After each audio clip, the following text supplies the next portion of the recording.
I declare that as I love the Lord, His unfailing love surrounds me. It strengthens me and secures my every step. As I diligently seek Him, I will surely find Him. Unstoppable riches and honor, enduring wealth, and lasting prosperity are mine. No barriers, no opposition, and no limitation can block the blessings that flows from His presence.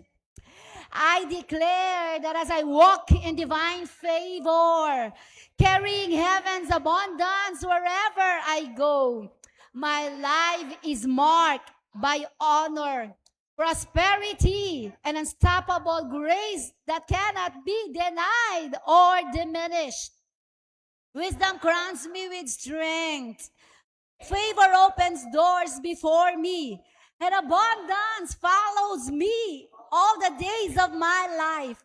These are my declarations in the name of my Lord and Savior, Jesus Christ. Amen. Praise the Lord. Ayan. May we call in? Ayan ang ating mga kids. Ayan, atin silang ipagpe-pray. Ayan, okay. Sige, let us extend our hands to them. Praise the Lord. Yan, atin silang ipapanalangin. Hallelujah. Lord, we thank you, O God. Hallelujah sa mga batang ito. We are declaring your blessing, your favor to be upon them. Continue to meet all their needs, maging ang kanilang mga magulang, mga guardians, O God. Continue to bless them, O God, to provide for all their needs and more. And continue to prepare them, O God, for the greater calling. In the name of our Lord and Savior, Jesus Christ, we pray. Amen. You may now be seated. Ayan, sige po, kayo po ay makakaupo na. And let us all together declare Luke chapter 4, verses 18 to 19. 1, 2, 3, go. The Spirit of the Lord is upon me because He hath anointed me to preach the gospel to the poor. He hath sent me to heal the brokenhearted, to preach deliverance to the captives and recovery of sight to the blind, to set at liberty them that are bruised, to preach the acceptable year of the Lord. Jesus Christ is my Lord, and He is Christ the rock. Let us put on the full armor of God. We put on the helmet of salvation, the breastplate of righteousness, the belt of truth, the sandals of peace.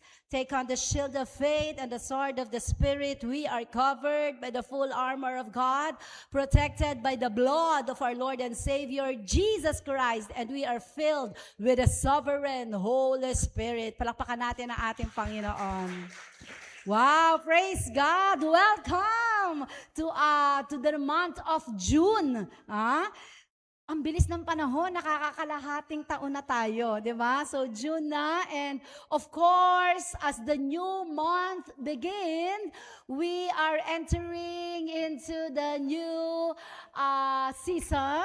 We are entering into the new theme. And for us, dito sa atin sa Christ the Rock, our theme for the month of June is all about integrity. The currency of honor. Ayan ha. Integrity, the currency of honor. At kagabi, sino dito yung nasa ating soaking nights? Ayan. Ayan ay inintroduce na ng ating speaker last night, si Karina. And we really praise God for the word that she shared to us. Thank you, Lord. Praise the Lord. Ayan. So, alam nating lahat na the Word of God, the Bible, that is our foundation. The Bible is where our faith lies. Ang salita ng Panginoon, yan ang patuloy na nagpapalakas sa ating lahat. Amen? Lalo na sa ating mga spiritual condition. Ang salita ng Diyos, yan ang ating nagiging gabay, ang ating compass, okay? Kung papaano tayo mamuhay ng naaayon sa nais ng ating Panginoon. Amen? So, pagkadating sa papaano tayo mabubuhay or papaano ba natin gagawin yung ating pang-araw-araw na buhay. Ayan, marami tayong mga choices, 'di ba? Marami tayong mga choices, lalo na kung ikaw ay independent ka na. Okay? So, syempre, sa ibang bansa daw, pag 18 years old, ano na yan, na siya, sa iba daw, 16 pa lang, okay? Nagiging independent na. Meaning, they live on their own, they decide on their own, saan sila titira, o kung ano pa man, di ba? Sa atin dito sa Pilipinas, pag nag-asawa na. So, iba-iba yan. Yung iba naman ay pag nakapagtapos na, okay? So primarily, we all can decide for ourselves, di ba? Yan ay gift sa atin ni Lord. Yan, yung freedom to choose. Yan, di ba? Kumbaga, yan ay regalong kaloob sa atin ng Panginoon. Minsan nga sinasabi ko, bakit ba naman kasi binigyan pa tayo ng freedom ni Lord? Pwede namang wala na. Kumbaga, sabihin na lang ni Lord, ito ang gagawin mo, ito ang gagawin mo, ito ang hakbang mo, di ba? Pero hindi yon. Ang gusto ng Panginoon ay tayong lahat ay manampalataya sa Kanya, mahalin natin siya ng kusang loob, ng buo nating pagdedesisyon. Amen? Ang ating pagpunta, maging ngayon na Lord's Day, dito sa ating church, yan ay pinili mo, pinagdesisyonan mo. Tama ba? Wala bang namilit sa inyo? Wala bang nanghatak sa inyo? Wala naman, di ba? So, ibig sabihin ng pagpunta natin dito, lahat yan ay pinagdesisyon na natin, okay? And when we are talking about integrity, ayan, when we are talking about integrity, this is what really separates us, di ba? Dun sa ibang mga tao na walang integrity, okay? So what am I talking about? In Proverbs chapter 11 verse 3, ang sabi dyan, the integrity, okay, of the upright guides them, but the unfaithful destroyed by their duplicity, okay? Sa Tagalog, Kawikaan 11:3. Okay? So as I have said, the Bible, yan ay salita ng Diyos na nag-guide sa atin tungo sa tama, tungo sa mabuti at kung ano ang kalooban sa atin ni Lord. Ang sabi diyan sa Kawikaan 11 verse 3, ang pamumuhay ng may katapatan ang gagabay sa taong matuwid. Ngunit, ang taong mandaraya ay mapapahamak dahil hindi tama ang kanyang pamumuhay. Okay, ulitin ko ulit. Kawikaan 11:3. Ang pamumuhay ng may katapatan ay gagabay sa taong matuwid. So gagabayan tayo. Amen? Ngunit ang taong mandaraya ay mapapahamak dahil hindi tama ang kanyang pamumuhay. Okay? So yan ang Proverbs 11:3 or Kawikaan 11:3. Okay? Pag sinabi nating integrity, it is living true, being whole, honest, consistent in character, words, actions, whether seen or unseen. Marami kasi ang mga tao na akala nila kung ano lang ang nakikita sa harapan ng tao, yun ang importante.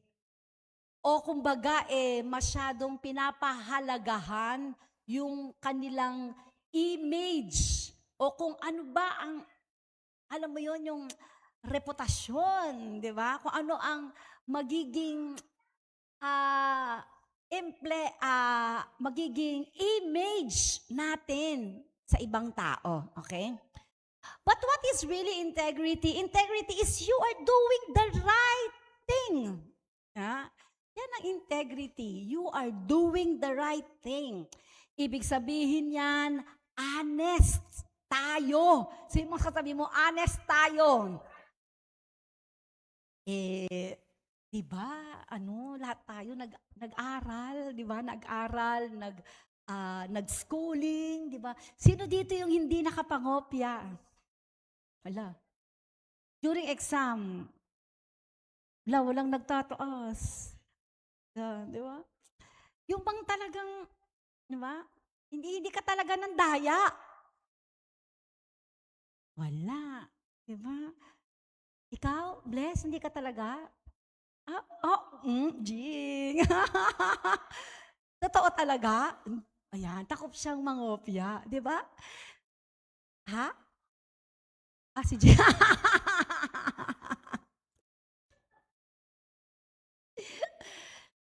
You are doing the right thing. Honest ka, consistent ka, at hindi lang yon.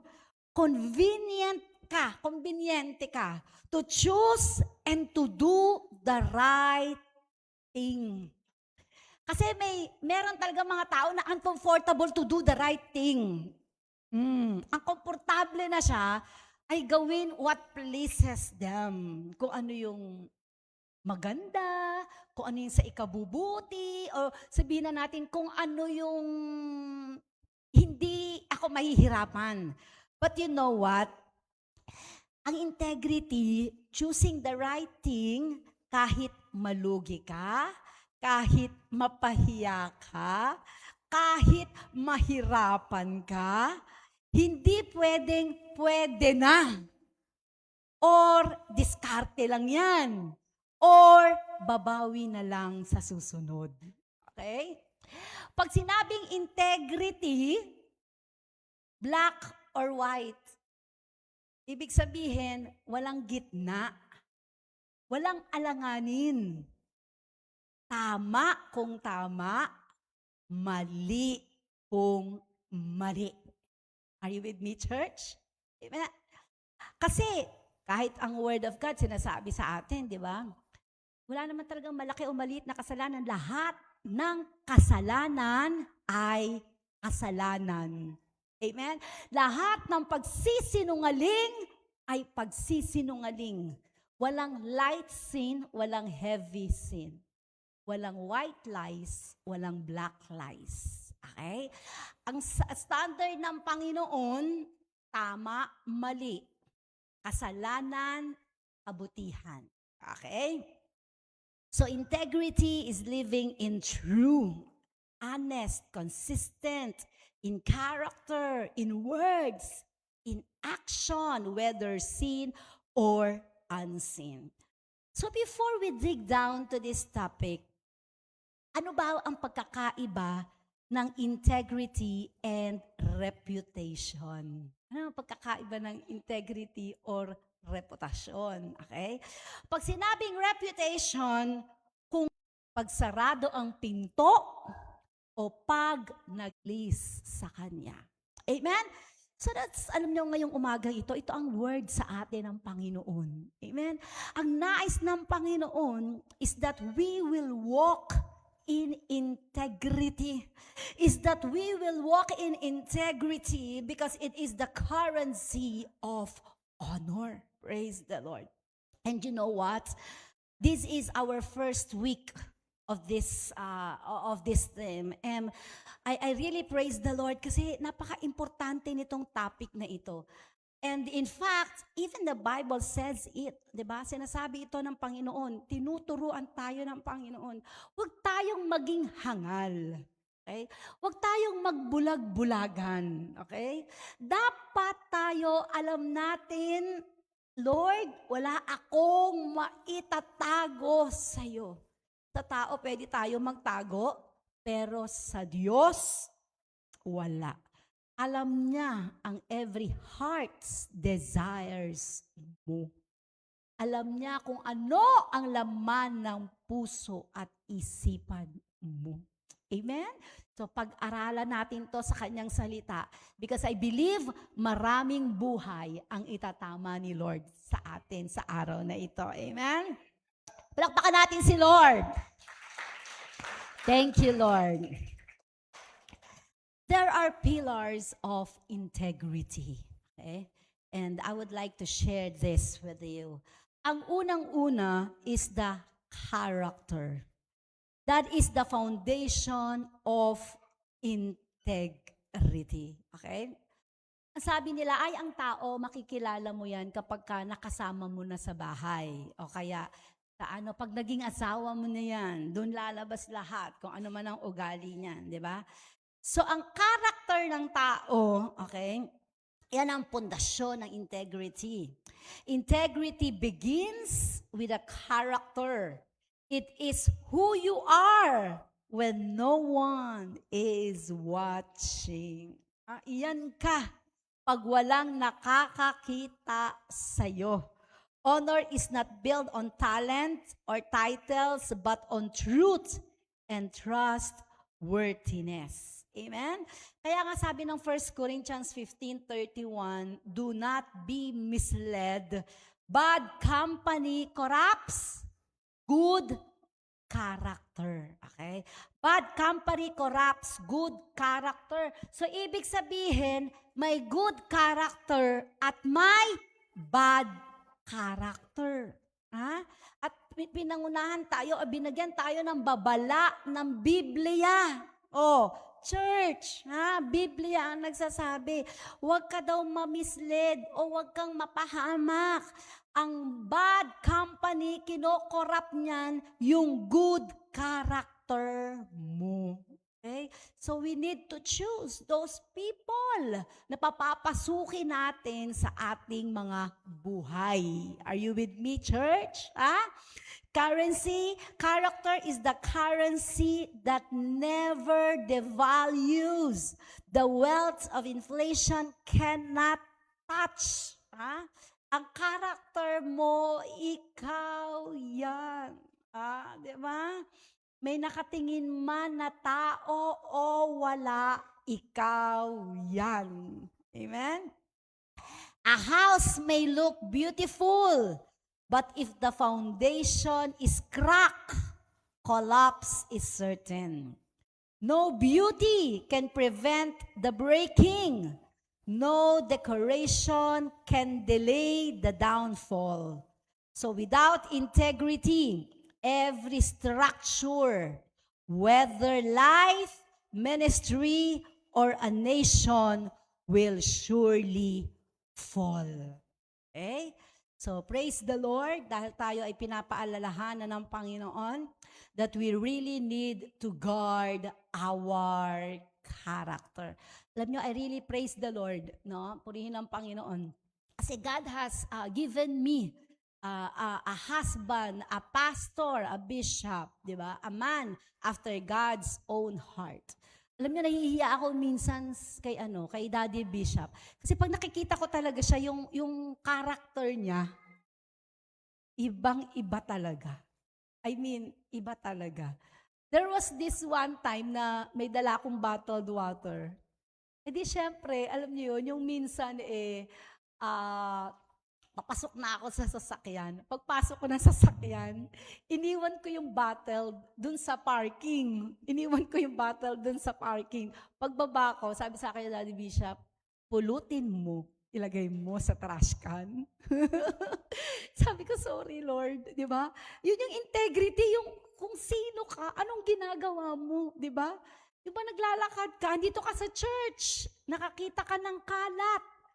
Alam mong kalat yun, lalagpasan mo ba o pupulutin mo at ilalagay mo doon? Diba? Yung bang mga bagay na kung sino ka sa harap ng tao at sino ka kung ikaw lang ang mag-isa. Yung prayer closet mo, diba? Saan ka umuupo, saan ka nananalangin, saan ka lumuluhod? Ano ang ginagawa mo? Diba? Paano ka makapag-usap sa ibang tao? Sa lahat ng tao? Paano ka makipag-usap sa mga taong alta sa syudad o may katungkulan? Paano ka makipag-usap sa nasa laylayan ng lipunan? It's character. It's who you are. Praise the Lord.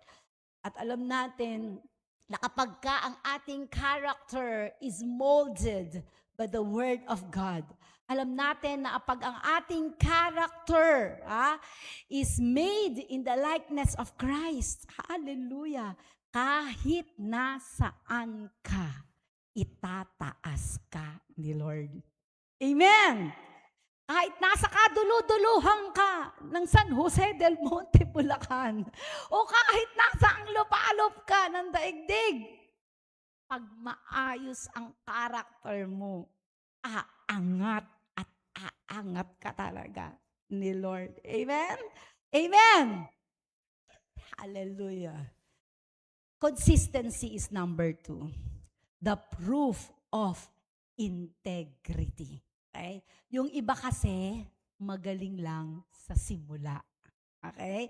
Pero pag tinatawag na consistency, patuloy at nagpapatuloy at nagpapatuloy.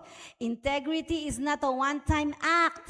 It is a lifestyle. Araw-araw, yun ikaw. Okay? Consistency in words, in actions, in decisions, it builds credibility. Ang sabi ng Matthew chapter 5 verse 37, let your yes be yes and your no, no. For whatever is more than this is from the evil one. Okay? I-flash mo na nga lang Matthew chapter 5 verse 37. So yung pala ang standard ni Lord. Ha? Yung yes mo, it must be a yes. Yung no mo, it must be a no. For whatever is more than this is from the evil one. Okay? So dapat consistent talaga tayo sa ating mga ginagawa, sinasabi. Okay? Consistency in words. Speak truthfully and reliable. What you say today should align with what you say tomorrow. Okay? Kung ano yung sinasabi mo ngayon, ganun ka pa rin. Kung ano standard mo ngayon, yun ang standard mo. Di ba? Amen.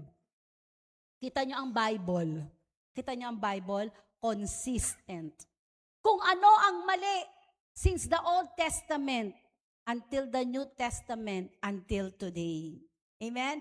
Hindi yon nagbabago. Okay? Consistency. Hallelujah. So children trust parents when their words are steady. Yes means yes, no means no. Okay? So mga parents, okay?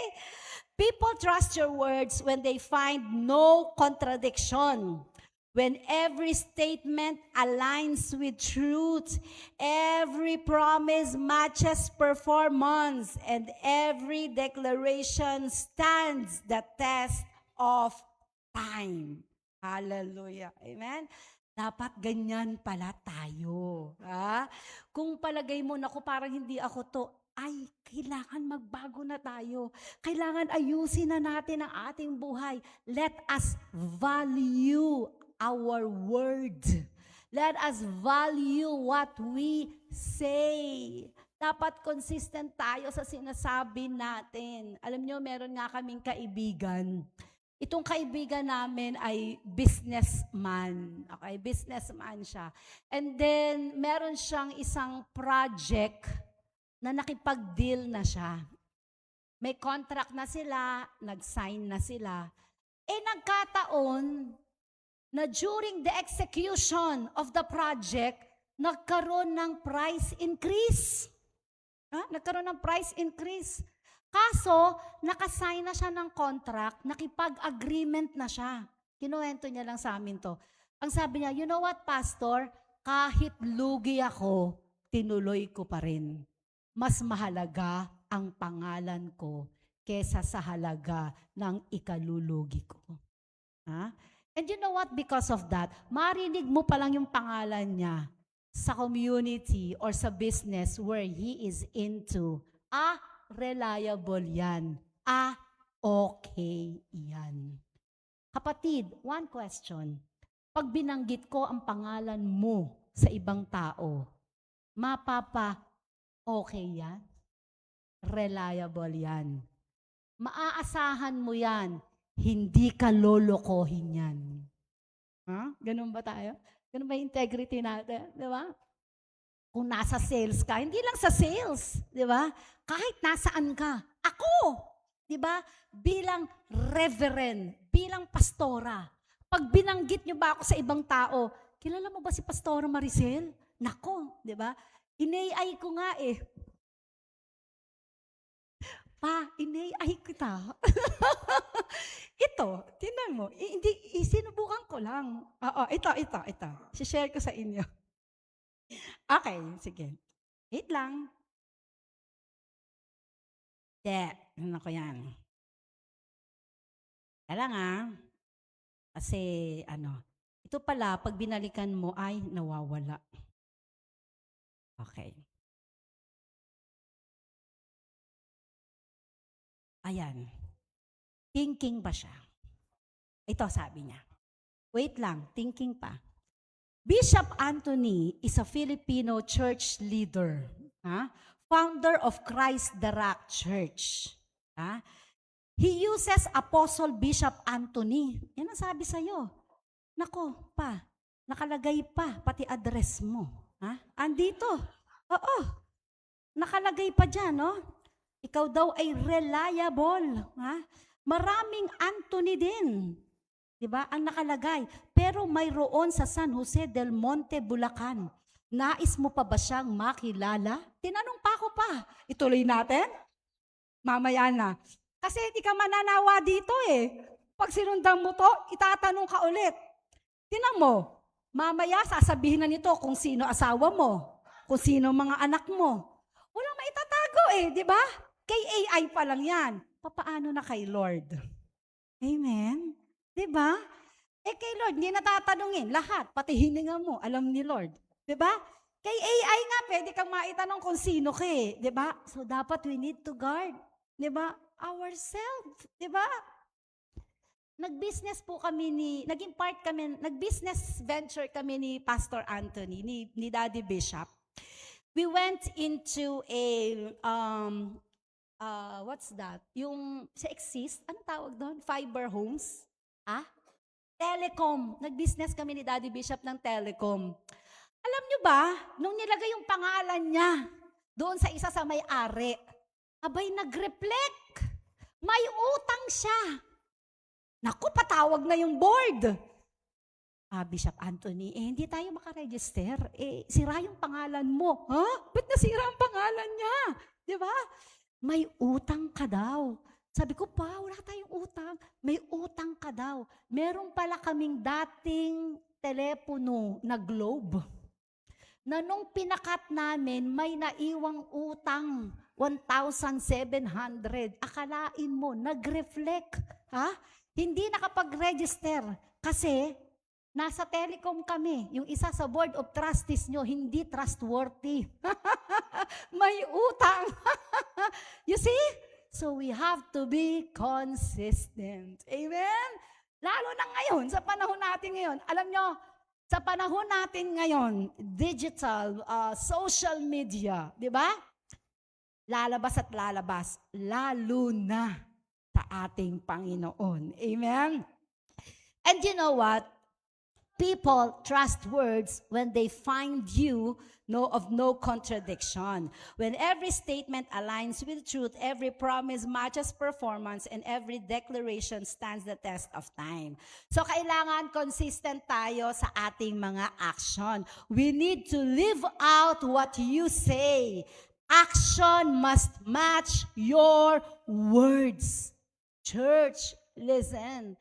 Hindi dapat tayo salita ng salita, iba yung action mo. If you say you believe in prayer, people must see you in prayer regularly. Kung naniniwala ka sa prayer, abay dapat kung andito ka sa Christ the Rock, dapat kasama ka sa prayer chain. Di ba? Amen ba? Di ba? Do you really believe? Palakpakan nga natin yung mga nasa prayer chain. Praise the Lord. Amen? Hallelujah. If you say you value honesty, your action must reflect transparency. Yung buhay mo, di ba, transparent sa ibang tao, di ba? Praise the Lord. Amen? Integrity is not proven by words alone, but people trust you not just with what you say, but with what you do. Ha? Kung ano ang ginagawa mo, hindi lang puro bulalas ng bibig. Kasi nga, madami na nga ngayong mga pwede kang mag-research ng kung ano-ano di ba? May mga highfalutin words na pwede mong gamitin dyan, ng mga kung ano-anong salita pa, di ba? Iba-ibang translation. Pero you know what? Iba yung action mo. Iba yung tao na lumalakad sa katotohanan na may integridad. Iba yung tao na alam mong hindi nagsisinungaling at lumalakad ng may kabanalan sa harap ng Diyos una sa lahat at maging sa harapan ng ibang tao. Amen po ba? Amen? Consistent in decision. Hallelujah. Make choices guided by your values. Ha? May values kasi tayo. Not shifting with convenience or pressure. Decide to honor God's standards in finances, relationships, and opportunities every time. Okay? Ano yung standard natin when it comes to our integrity? Lahat tayo may mga values tayo, may family values tayo, may church values tayo. Yung ba ay value mo? Ha? Iyon ka ba talaga? O pag andito ka lang sa loob ng church, yun ka, pero pag nasa labas ka na, naninigarilyo ka pala, hindi ikaw yon.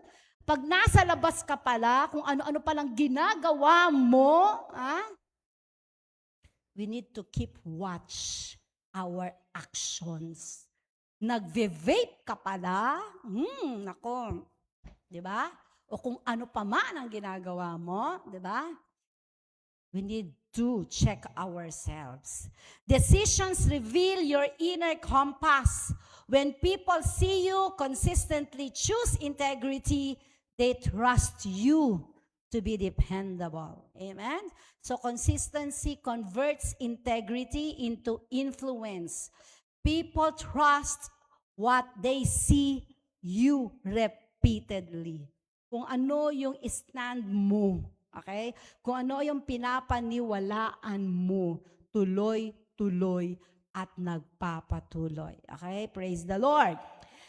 Number 3 pillars of integrity is commitment. Say it with me, commitment. Pag sinabi nating commitment, ano rin ito? Kumbaga, tuloy-tuloy, just like consistency. Pero ito, may kakaiba. Okay?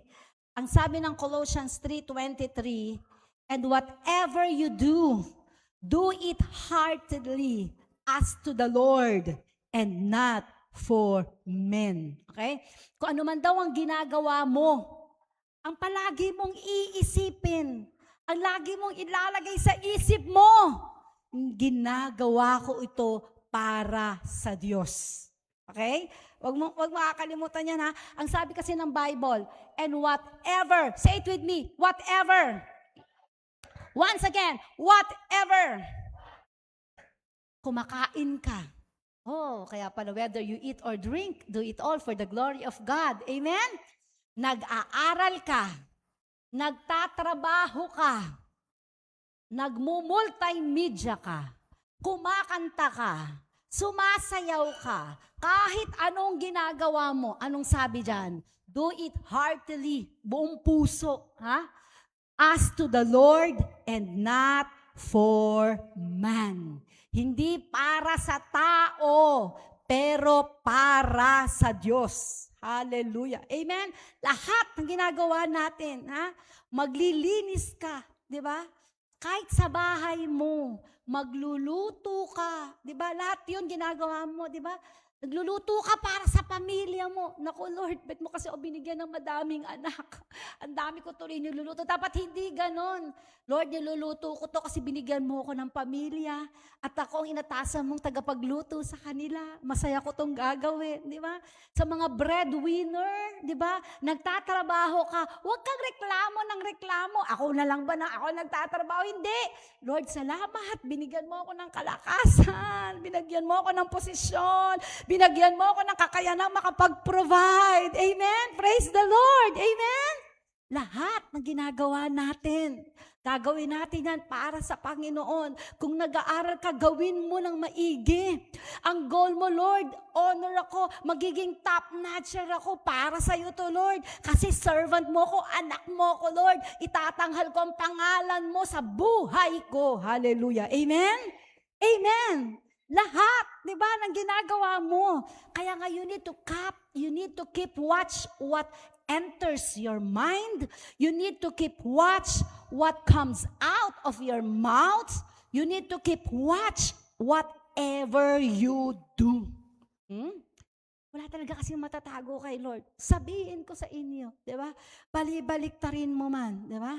Sabi ng Proverbs 16, chapter 3, commit your works to the Lord, and your thoughts shall be established. Ha? Commit mo kay Lord. Ginagawa mo. Lahat ng plano mo, pagpapalain ng Panginoon. Hallelujah. Amen? So, commitment is the strength of integrity. Ito naman ang kalakasan ng integrity. Integrity requires commitment to God's standards, even when it costs. Hallelujah. Honor is sustained when we refuse shortcuts, compromises, and corruption. Yan ang tinatawag na commitment.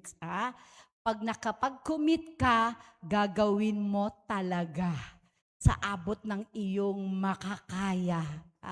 Nako, ano yan? Sabi ko nga parang pinag-uusapan natin dito, parang asawa ko to di ba? Parang si Bishop to Ito kasi talaga siya Kaya pag tinitingnan ko to, parang ito yung asawa ko, purihin ng Diyos, di ba?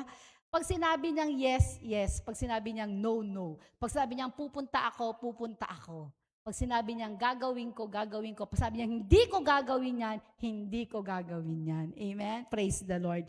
Commitment is the covenant that protects your integrity. Church, ito ang nagpo-protect sa ating integrity, yung ating commitment. And of course, credibility. Say it with me, credibility.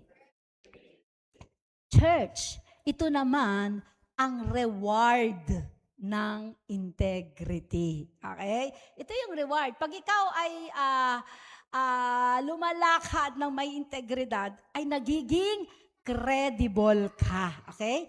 Integrity builds credibility. Credibility attracts honor. Attracts honor. Okay? Ang credibility, it is the quality of being trusted, believable, and reliable. It is the reputation that integrity produces when people see consistency and commitment in your life. They begin to trust your words, your action, and your leadership. Hallelujah. Amen? Praise the Lord. Yan yung mga tao na kahit siraan mo yung tao na yon sa akin, hindi ako maniniwala. Kilala ko credibility ng tao na yan. Kilala ko yung credibility ng tao na yan. Naalala ko si Connie, narinig ko sa kanya yun. Sabi niya, basta dito ako sa CRCC. Sabi niya ganun. Kahit anong mangyari, sabi niya, kahit anong paniwalaan ni pastor, dito ako. Nagulat nga ako, Talaga? Sabi niya, oo, kung mali ang ginagawa niya, pagpe-pray ko siya kay Lord, itama siya ng Panginoon. Pero hindi ako aalis dito. Yun ang credibility. Alam niyo, may mga tao na sinisiraan. Kunyari, for example, ako. Alex, pag nakarinig ka ng balita tungkol sa akin, negative o hindi magandang balita tungkol sa akin, anong gagawin mo, Alex? Ayusin mo. Live tayo. Anong gagawin mo, Alex? Yan. Kumprontahin mo ko, Alex. Kausapin mo ko. Lahat kayo, pati nasa online, nananawagan ako sa inyo. Pag mayroong mga tao na nanira sa akin, kay Daddy Bishop, kay Apostle Bishop Anthony, huwag nyo kaming pag-usapan na nakatalikod kami. Harapin nyo kami. Ang number ko, 0920-898-7649. I-text nyo ako, tawagan nyo ako. Alam nyo, naka-public ang Facebook ko. Ayoko nung mga black o mga... Hindi, public tayo kung public. Di ba? Public tayo ng kasi ang buhay kasi natin dapat lantad sa mata ng tao at mata ng Diyos. Hallelujah. Pag may ginagawang mali, di kumprontahin, i-correct. Ano ba naman yung mag-sorry ako? Alex, sorry. Di ba? Sorry, nagkamali ako, tao lang kasi ako, pero magbabago ako. Ipaliwanag mo lang sa akin yung pagkakamali ko. Makikinig kami, makikinig ako, at balikan natin ang salita ng Diyos, ang pundasyon natin. Ano ba ang tama at mali? At tayo ay tumindig, tumayo sa katotohanan. Can I hear an amen? Dapat ganun tayo. Christ the Rock ka pa. Matitindi daw ang mga Christ the Rock. Totoo yan. Hallelujah. Amen. Amen. Can I hear an amen? I-AI natin. Ano ang mga taga-Christ the Rock? Mamaya na lang kasi baka hahaba tayo. Amen? Meron tayong pinanghahawakan. Ano yun? Proverbs 22:1. A good name is more desirable than great riches. To be esteemed is better than silver or gold. Hallelujah. Amen? Isa ka lang kasi. Nag-iisa ka lang sa pangalan mo na yan. Na anak ng tatay at nanay mo. Balik-tarin mo man. Nag-iisa ka lang talaga sa mundo. Abay, alagaan mo ang pangalan mo. Maaring sabihin mo, wala, sira na yung pamilya ko eh. Sira na yung hindi maganda yung reputasyon o integridad ng pamilya ko. O pwede mong sabihin, ako kasi mismo, sira yung integrity ko. Noon yun. Binago ka na ng Diyos. Nung tinanggap mo si Jesus Christ as your personal Lord and Savior, the old has gone, the new has come. Amen? Palakpakan natin ang Panginoon. Ang tingin na sa'yo ni Lord ngayon, holy, blameless, because of the blood of our Lord and Savior Jesus Christ. Hallelujah. Na tinubos ka sa lahat ng pagkakasala. Amen? Nilinis ka ng kanyang banal na dugo. Pinabanal sa harapan ng Diyos at sa harapan ng tao. Alagaan natin. Amen? Alagaan natin ang ating pangalan. Alagaan natin ang pangalan ng Diyos na nakatatak sa ating mga buhay. Praise God. And of course, confidence. I like this. Confidence is the fruit of integrity.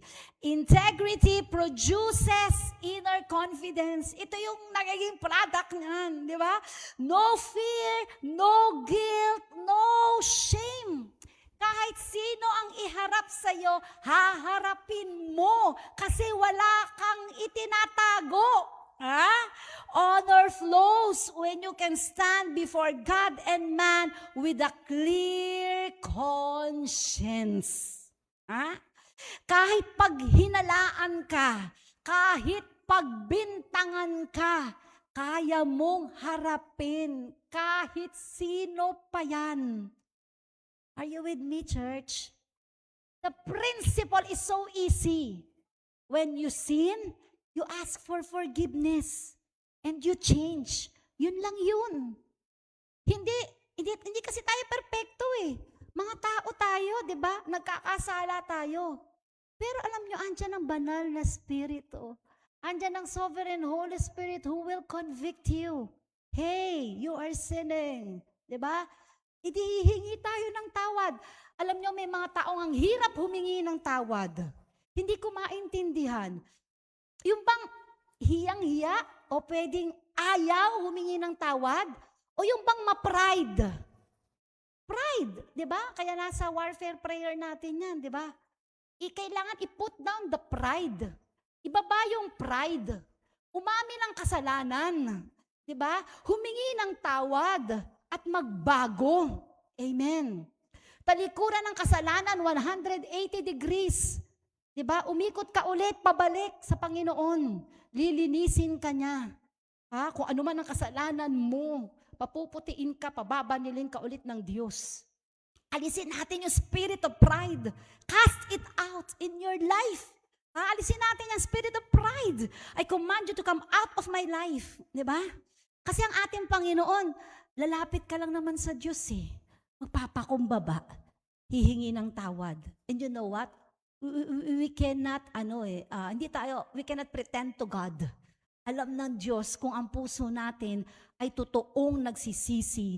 Alam ng Diyos kung ang puso natin ay totoong nais bumalik sa Kanya. Amen? And you know what? Just like the prodigal son, God's arms are open wide, welcoming you back. Amen? Kasi mahal na mahal ka. Mahal ako, mahal tayong lahat ng ating Diyos. Amen? In Proverbs 28 verse 1, it says, "The wicked man flees, though no one pursues, but the righteous are as bold as a lion." Ano ba ang confidence na meron ang lion? Ang lion, ang kanyang presence ay fearless. Lions don't flee. They stand their ground. The righteous anchored in integrity have nothing to hide and nothing to fear. Bakit inihalin tulad ng the book of Proverbs, ang mga taong righteous sa lion? Kasi ang lion, di ba? Bakit inihalin tulad ni Lord ang righteousness, ang mga righteous na tao sa lion? Yan yung isa sa karakteristik ng lion. Fearless. Di ba? They stand on their ground. Ano pa? Authority in voice. Salita pa lang, di ba, sa zoo? Nakita niyo yung sa zoo, di ba? Paano atungan ng leon pa? Paano yung atungan ng leon? Paano nga yun? Wow. Wow. Ano ba? Roar? Roar? Roar! Pag nasa zoo kami, ilang beses na rin kami nagpunta sa zoo dahil sa mga apo ko, yan yung isa sa pinaka-aabangan nila. Di ba? Pag narinig na nila yon, gusto na nilang makita yon. Ang lion, he roared. It is heard up to 5 miles away. It commands attention and respect. Atungal pa lang ng lion, 5 miles naririnig na siya. Likewise, listen, the righteous speaks with authority because their words are backed by truth. Amen? If you are walking in truth, in integrity, in righteousness, ang boses mo, ang salita mo, may authority. Amen? Amen. Ano pa? Ang lion, confidence in identity. Lions are called the king of the jungle. They don't need to prove who they are. Their presence speaks for itself. Okay? Presensya mo pa lang daw. Your presence speaks of itself. Amen? Amen? Yung bang pagpresensya mo pa lang, naku, grabe talaga. Diba? May identity ka na. May identity ka na. And lastly, in conclusion, okay? In conclusion, integrity is not just what you have, it is who you are. Let me repeat that once again. Integrity is not just what you have, but it is who you are. And when integrity becomes your currency, honor becomes your inheritance. Hallelujah. Kita mo ba yan, Carmen? Ha? We need integrity in our life. Lagi nating ilalagay sa isip natin yan. Hallelujah. The integrity becomes our currency. Honor becomes our inheritance. Hallelujah. Amen. Ang taong lumalakad na may integrity sa kanyang buhay, itatanghal at itatanghal ng ating Diyos. Iaangat ng ating Diyos. Amen. Nakikita niyo ba yung declaration natin? Pabanal ng pabanal. Pabuti ng pabuti. Payaman ng payaman. Amen? Hallelujah. Church, walk in integrity. Amen? Walk in integrity. Kahit nasaan ka, nakikita ni Lord. Sabi mo sa katabi mo, nakikita tayo ni Lord. Ha? Nakikita tayo ni Lord. Sabi mo sa katabi mo, naririnig tayo ni Lord. Sabihin mo, nararamdaman tayo ni Lord. Church, if you have hidden sin in your hearts right now, na alam mong kasalanan, na ginagawa mo pa rin at patuloy na ginagawa hanggang sa kasalukuyan na ito, you know what? It's time to let go of those sin. It's time to go back to God and walk in integrity. Amen? Walk in the fullness of Christ. Amen? You need to walk. It is no longer I who lives in me, but Christ. Amen? Ito, huling salita ko na to. Dito, ngayon. Ano man ang hinihiling mo sa Panginoon, ano man ang dalangin mo kay Lord, ano man ang plano mo sa buhay mo, ano man ang ninanais mo, katagumpayan, kalusugan, makinig kayo maging kayamanan, hindi mo yan makakamit kung wala kang integrity sa harapan ng Diyos. Kahit mag-prayer and fasting ka pa dyan, kahit maghapon magdamag kang nakaluhod, kung ang puso mo ay patuloy sa pagkakasala, patuloy kang lumalakad sa karumihan ng mundong ito, you cannot get a yes to God. But this is the thing. If you're walking in integrity, in the sight of man and in the sight of God, you are full of confidence. Magulo man ang nangyayari sa paligid, sa bansa, at peace ka. Kahit magulo nangyayari sa kapaligiran mo, yung mga uncontrolled things in your life surrounding you, confident ka. Bakit? Lord, I'm walking in integrity.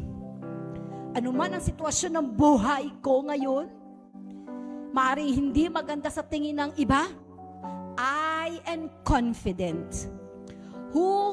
He who began a good work in me will continue it on to completion. Amen? Bakit?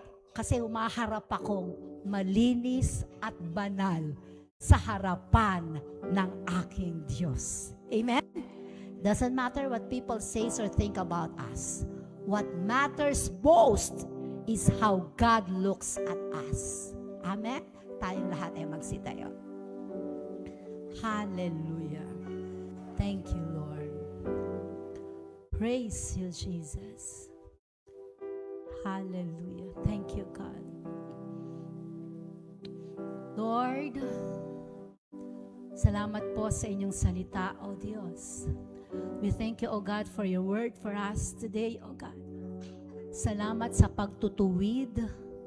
Salamat po, Panginoon, sa inyong salita na patuloy na bumabago sa bawat isa. Salamat po, Panginoon, sa katotohanan, Panginoon. Thank you, O God, for the conviction, O Sovereign Holy Spirit, to choose what is right, O God. Hallelujah. To walk in integrity, O God. Hallelujah. Purihin ka, O Diyos. Salamat po, Panginoon. Continue to fill us. Patuloy niyo po kaming punuin ng inyong presence, O Sovereign Holy Spirit. Hallelujah. Sa buong Christ the Rock churches, pabanal ng pabanal. Hallelujah. Pabuti ng pabuti. Hallelujah. Payaman ng payaman. Hallelujah. For your glory, for your honor.